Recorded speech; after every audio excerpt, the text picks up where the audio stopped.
Welcome back to One Piece Anime Review. This is part 17, and this is when we're reviewing season 18 for the season of One Piece. A 36 episode season that has 3 arcs in it, 2 of whom are filler stories. The first one is Silver Mine. It's a quick little 4-parter that leads to the film One Piece Gold, which I'm going to watch as soon as I finish up season 19. It just basically picks up like right where the previous season leaves off.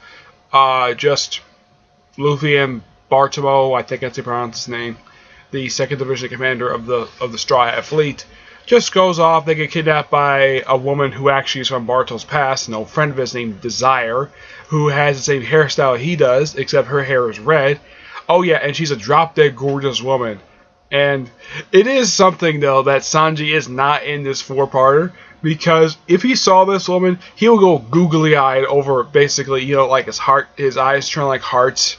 Yeah, his heart eyes, yeah, he'd go bonkers over this woman.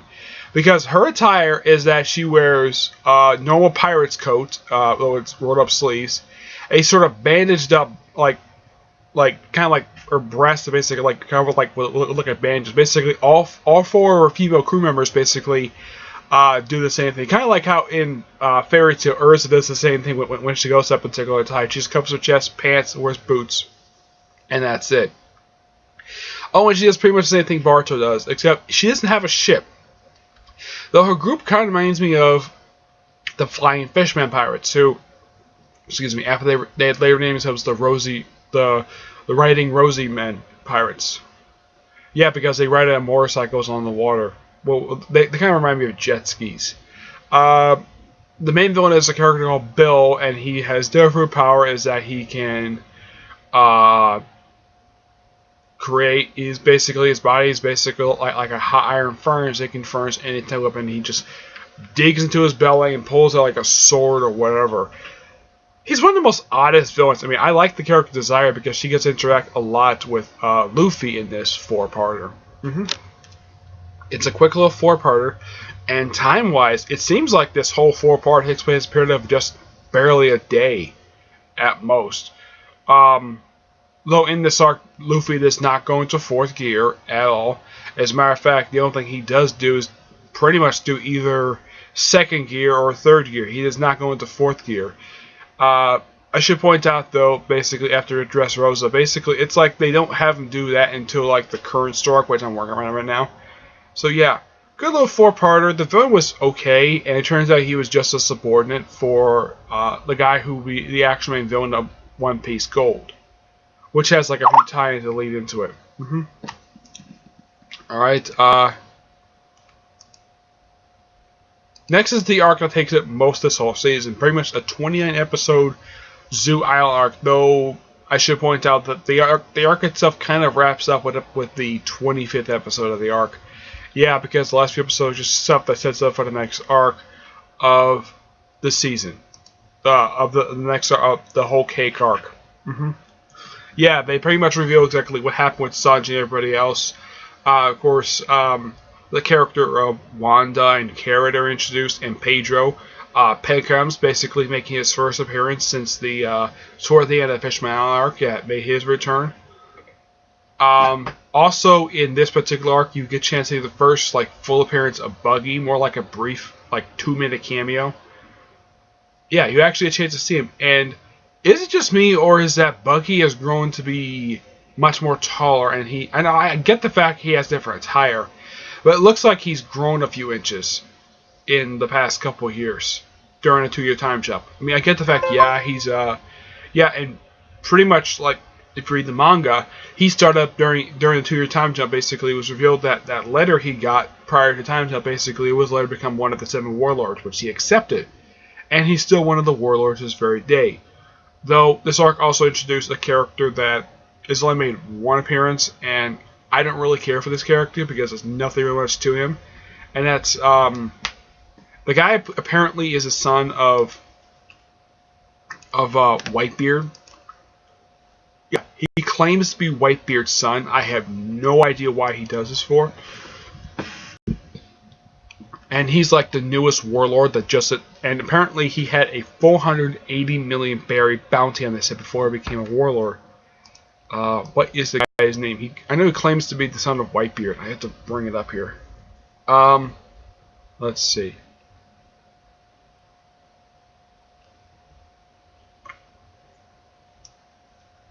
Oh, by the way, in the manga, this new island was like 23 chapters. Take up chapters like 802 to about 824. Yeah, it's not that very long of an arc. So, like with the previous arc, they added more episodes. The arc itself is actually longer than they did for the manga, which is great. The fact they do that because it avoids being catch up with the manga too quickly. They've done this plenty of times before. Let's see. I'm trying to find the character's name here. Let's see.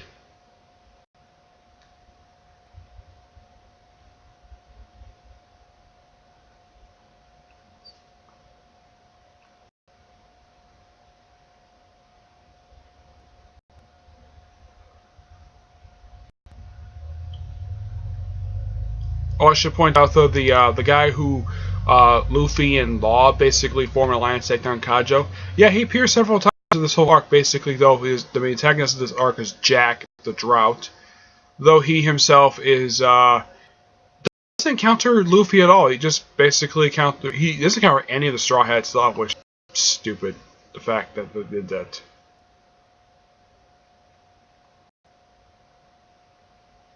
Okay, Edward Weevil. That's the guy's name. Edward Weevil. Yeah. I saw this character, and especially in the manga and the anime, I'm like, okay, the only thing that makes him Whitebeard's son is he has a white beard. That is it. There's nothing really interesting about this character. His mother is so not interesting of a character. Is that, she claims to be Whitebeard's lover. Even though that, well, here's kind of the thing. Very little of Whitebeard's past was revealed both in the anime and the manga. I mean, they have shown what Whitebeard looks like when he's much younger, where he's clean-shaven, he wanted a family. That, of course, that was during Marineford. And of course, he was no friend of Gold Rogers. The fact of being a rival, they were good friends. But Edward Weevil, not that interesting of a character. Kind of glad he only made just one appearance so far. He just appeared for just one episode. Heck, he appeared for one chapter of the manga. And he just apparently destroys a whole town. The Navy's not very happy with him because he causes not only death of Whitebeard pirates, but also destroying a whole town, causing 600 people to die. And apparently the Navy has no choice but to look the other way because he's one of the 7 warlords. Now, the other warlords never done anything this stupid to cause this much damage to a particular area, basically ruin the credibility. I'm kind of like, it kind of leads to credence. The people in charge of the world government in the One Piece series are a bunch of idiots, basically allowing this buffoon to be one of the warlords. At least the other people make perfect sense. Buggy, because he basically became a celebrity pirate, so why not make him a warlord? Hawkeye and Mihawk, I don't really know why they made him a warlord. Probably because they have a lot of respect to him as the world's greatest swordsman. But with Hancock, the reason why that she asked her, because, well, they think of her as sort of a nuisance, but the reason why she took up so she could protect her people, fine. Jinbei, when he was offered, pretty much the same thing, so he could protect the Fishman Island, though he later resigned because he's a friend of Whitebeard's. Bartholomew Kuma, because, well, he wanted to make him a weapon for the government. That's the reason why he took the job. I'm trying to think, though. Yeah. As for the others, no idea why they became warlords. Like, in the case of Doflamingo, despite the fact this guy is a massive crime boss, and yet they made him a warlord. And yet, the reason why they allowed him, because he has sway over celestial dragons. That's the reason why. Edward Weevil, there is no reason for this guy to become a warlord at all. It's just a guy who claims to be warlord. Oh yeah, and by the way, his resemblance to him, aside from the Whitebeard, is very little, at all. It's kind of the same thing when they bring up when Luffy finally sees his father's face the first time in the paper. Yeah, he kind of noticed the fact that his father looks almost nothing like him at all, and yet this guy's supposed to be his father. Yep. Of course, apparently, Jesus Burgess. That's really the guy's name, Jesus Burgess. Though people call him Jesus Burgos, but basically that's how they pronounce the guy's name, Jesus Burgos. But he's basically like a big champion wrestler who apparently, after the events of Dressrosa, basically apparently he survived being burned to a crisp. So apparently his legs got damaged. So I think the reason why that the character was brought back because he's a popular character and because people like him. So that's probably the reason why Oda kind of retconned his death. Despite the fact the way it looked, looked like the guy, even in the manga, basically, it looked like this guy was burned to a crisp. There was like nothing left of him. Because it looked like Sabo killed the guy. And yet, here he is, alive and well. Basically, he lost his wrestling mask. Don't know why. Oh yeah, apparently he somehow got into a ship and wound up at the Revolutionary Army headquarters. Somehow. I don't know why he did it for, but he did. So basically, oh yeah, and they also show for the first time since Time Jump, basically, two of Blackbeard's ships. Where they had pieces of the giant raft they were on, that basically was their first ship. Where apparently his original crew members are actually the captains of his various ships. So basically, Blackbeard, despite the fact he's one of the four emperors, he prefers to be called Commodore. And some of the crew members has to be reminded that, yeah, he's Commodore now, not Captain. Yeah. And somehow CP0 got involved, though this kind of was off-screen for some reason. Heck, this would have been interesting to do in the anime, just like they did with Naruto, when they had that off-screen battle between Sasuke and Killer Bee. I mean, this sounds amazing, and instead the anime just chose not to do it. At all, for absolutely no reason. I'm like, they could take a note from Naruto, where you have the reference to a really awesome fight. As a matter of fact, with reference to the manga, now in the case of that one, Kishimoto didn't have time to draw the actual fight. That's the reason why they added it to the anime. This one would have been interesting, but nope. Let's have it happen off screen for no reason. Excuse me. And just a mild complaint. And plus, we get some shocking revelations from Zoo arc that apparently the little boy that had been traveling with Luffy. Yeah, it turns out he's actually son of a daimyo, and the guy who claimed his father is actually one of his retainers. And like with the previous arc, they came to Zoo Island because they looked for a friend of theirs who's actually one of their retainers as well, and he's a ninja. Though my personal guess is the reason why this character was created was because the Naruto series is so gathered by ninja. Oh, and his attire is basically like normal. It's not exactly normal ninja stuff. Plus, they even gave him the purple rope that Orochimaru that was wearing in Naruto. Though it's tied differently, but it's the same exact rope. The guy throws shuriken. The guy even does the Shadow Clone Jutsu. It's kind of like this character was basically a tribute to Naruto in a way. Slight tribute. Though Naruto never said nin at all. Nope, he never did.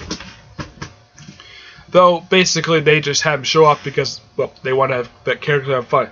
And they also revealed something quite interesting of what he was tied to when they found him. He was tied to a pyroglyph, one of the recurring elements of the entire franchise. Though this one is red, not blue, like the other ones we've seen. This is a rope pyroglyph, which is actually the floor that leads to the last island of the New World. Which apparently, Gold Roger's been to the island twice in his lifetime. Yep, he's been there twice. Though he had to get to the pyroglyphs to... now, basically, what they did is they had...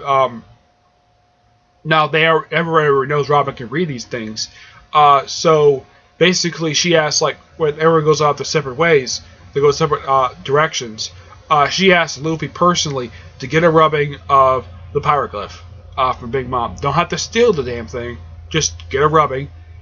Though, I'll get to, basically, of how they get the rubbing anyways. The way the groups work is that the scientific team consists of Pedro, Peckrums, Nami, Brook, Chopper, and Carrot, who snuck on board, which I really love this character. She's one of those, of course, they reveal the Peckrums is a Meek. They also reveal that Beppo, who is Law's talking bear and navigator. Yeah, he's also Meek as well, though unlike the other Meeks, when they show they can touch people with, basically, when they attack people, they use electricity called Electro, which I don't know if Kishimoto was basically thought, oh, let's just name something after a Spider-Man villain. I don't know why. Yeah. It's nice to see the Heart Pirates. Yeah, this is actually the first the Heart Pirates have been seen since the first time post Time Jump they've been seen. Last thing they were seen was post-war. Was during the post-war arc. That was the last thing they were seen. And of course, their submarine basically is seen somewhat. I'll get to that in a minute. Let's see what else. There's a few other teams. There's a team staying on Zoo Island, which is basically like Darkstorm and a few people, and Momo's gonna stay there as well. Cat Viper taking a team to go look for Marco, the Whitebeard pirates. The third team is basically going to go to the land of Wano to recruit some samurai, which on that team basically is consisted of most of the Straw Hats. Basically, Zoro, Robin, Frankie. Zoro, Robin, Frankie. Basically about half the Straw Hats crew. I wouldn't be surprised though when Luffy gets Robin the rubbings. I would not be surprised if basically Robin gives him a kiss on the cheek for it.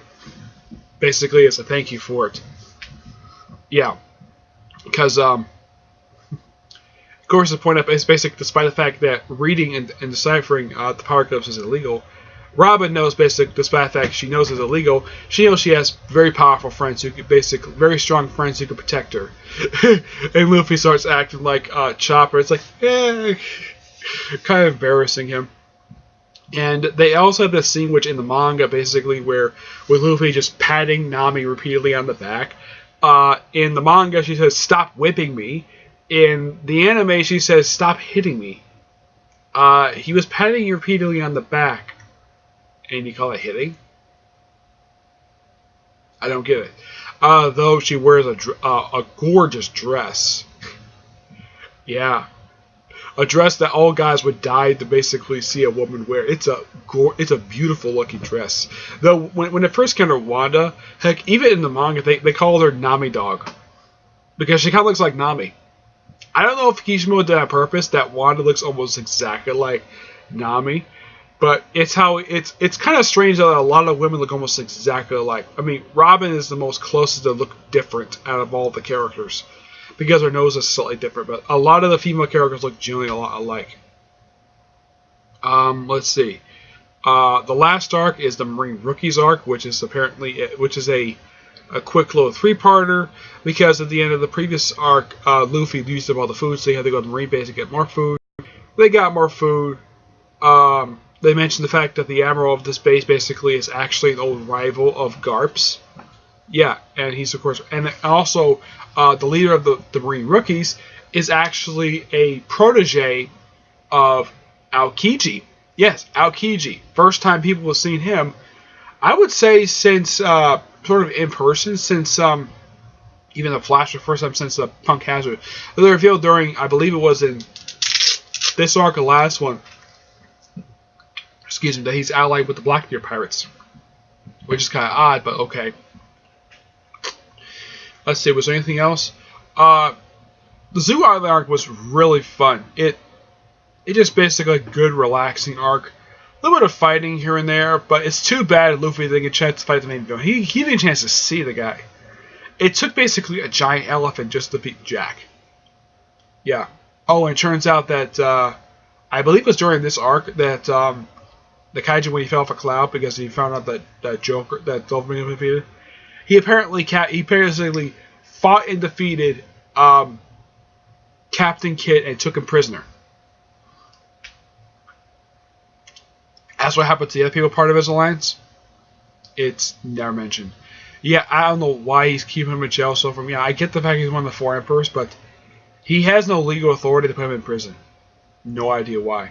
But otherwise, though, this was a pretty fun season. I should point out before I go, they do bring back something first time since season 7. The Wanta posters thing. Yep. Though in the case of these, like when they show Bartholomew, they pretty much dig up an old. They bring in the original one where they replace the Going Merry with his ship. With Luffy, it's the Windmill Village. Sanji is the Bastille. Nami, it's basically her house on her home island. Zoro, it's his dojo. Usopp, it's actually the road that leads to Kaya's house on Syrup Island.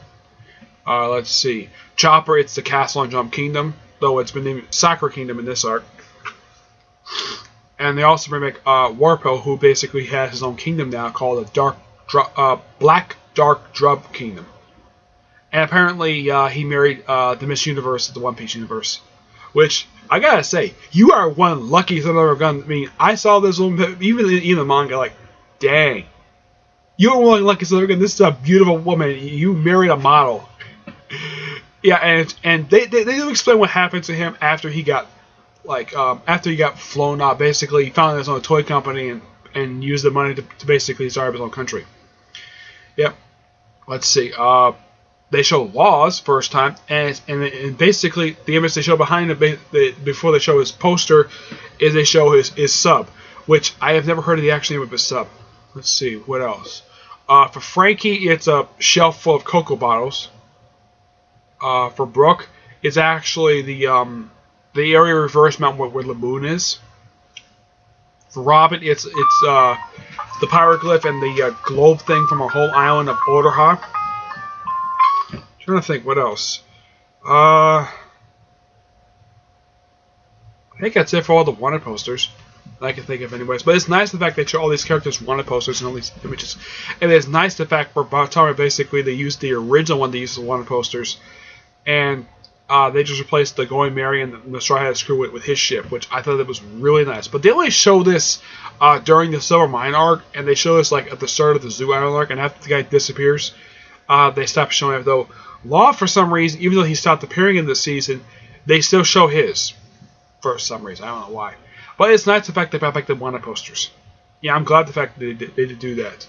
Oh, I should point out, though, Frankie, for his new wanted poster, they put Shogun Frankie, the robot version of Frankie, the one he built during when he first showed up at Fishman Island. Yeah, for some reason they used that as the wrong image for him. And also, I have no idea why they did this for. Apparently on Usopp's wanted poster, they get the right picture, but they give him a nickname of God. I have no idea. The only theory I have is because that's what Doflamingo called him during the whole games thing, the previous arc. So, yeah, heck, even Law calls him God. It's just so hilarious. But yeah, it's an interesting arc. Everybody gets to show up to different powers. I would say of all of them, despite the fact Robin may be called Demon Child, at least her different power is useful. And she basically can, even show it in a flashback, her power is very useful, especially for a little, when she was a little girl, she was living by herself. So her different power is very useful. Gives her plenty of hands so she can get over chores done. And the fact she also can form a giant spider net. Yeah. And she also uses like of course every time everybody knew who sees her power for the first, everyone's always shocked to see these many hands, or in the case of Basic Fishman Island, giant feet who she uses to stomp people. Yeah, it's so hilarious. But yeah, it's kind of something though that you bring back Nami, Brook, and Chopper, and the characters that were basically seen very widely in the previous arc. It's like they just take a break. I don't know why. Heck, I've never really understood exactly why in the manga, of why they had a habit where Brook, Nami, and Chopper had to disappear for 38 chapters. I know in story they kind of explained it because they went to Zoo Island. I've never heard the actual reason why. It's kind of the same thing when they took out Frankie, Zoro, and Robin. They took out these three characters for absolutely no reason. They basically wrote them out. Maybe they're going to be seeing the next arc, which I have read the most recent chapter, which I think the next chapter comes out today, I'm not really sure. The way it looks is that the whole cake arc in the manga, it looks like it's definitely going to wrap up really soon. It looks like it's going to be a fight between Luffy and one of Big Mom's sons. That's the way it looks like in the manga right now. I have a funny feeling that this arc will probably last about 2 or 3 more chapters. Maybe about 5 at most. It just depends on what Oda wants to do, and who knows what the next arc is going to be. Because I'm up to date with, currently completely up to date with the manga, and I'm getting close to be up to date with the anime. Though currently, for the current season, I'm on episode 788, which I'm basically like a lower 5. I'm like on episode 6 of this. Well, currently season 19 basically is 23 episodes in. I'm only about 6 episodes in right now. But I'll get a chance to talk about that in part 18. Otherwise, that's really it. Really good season, fun. Just kind of bad though that the Marine Rookies arc is the last filler arc for right now for the series. Who knows? Maybe there'll be a filler arc once a whole cake arc in the anime. I hope there'll be one because, well, I've watched pretty much every single filler arc the entire series has done so far, with the exception of, well, the Boss Luffy stuff and the two that lead into 2 movies. Yep. Basically, there's about 3 filler arcs I haven't fully watched yet, but all the rest I have seen. And generally, ones I have seen are really, really good. Not terrible. Though the Silvermine arc, the character Bill was kind of a weak villain. But he did have he was kind of interesting, but he was kind of weak. Yeah, he was kind of weak villain. But the rest of the characters were pretty interesting. The Silvermine arc. Marine Rookie, the villains of that story were actually quite interesting. They're a lot more interesting than Bill. Yep. And unlike with Bill, where even though he's the main antagonist, he's actually subordinate to somebody else. These 3 guys are technically the subordinates for an admiral, but the admiral is not the focus. These 3 Marine Rookies are. Okay? So, that's it for this episode. Next episode, which will probably be done probably either later today or tomorrow, will cover the current season. And part 19 will cover the specials, which I'm going to do those next. And part 20, I'm going to do the films. And then started with part possibly 21. That's when I'm going to start doing like regular episode reviews. Whenever a new episode airs, basically, I just do that as a part of the series. I did the same thing when I was reviewing Shippuden. Though at that point, I was reviewing the last 6 episodes of the series. Okay? But until I see you all in my next part, which will be part 18. This is part 17. Okay? Till then, I'll see you there. Bye.